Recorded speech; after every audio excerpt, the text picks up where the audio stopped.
give a hand to Mercer Baradaran, the author of The Color of Money. Yes. I really want us to hear from you, and I want to start out by asking you to discuss, or maybe read a quote from the portion of the book about the blank check. Dr. King talks about a blank check that America has given to the Black community, but we really want you to share your thoughts on that and why you thought that was appropriate for the book, and maybe read us a quote from that portion of the book to help us get a basics for where we're going for the rest of the day.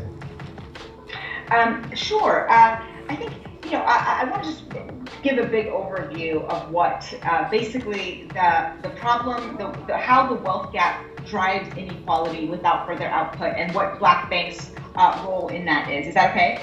Yes. Yeah, so, a lot of people talk about systemic racism, and this is sort of what we talk about when we talk about systemic racism. One of the primary drivers of disparities between Black families and white families is wealth. Across every socioeconomic level, Black families, because of a history and a legacy of discrimination, have a fraction of the wealth as white communities. Okay, and the gap between average white families and average Black families has actually increased over the last 150 years. At the dawn of the Emancipation Proclamation, 1865, the Black community held about 0.5% of the nation's wealth.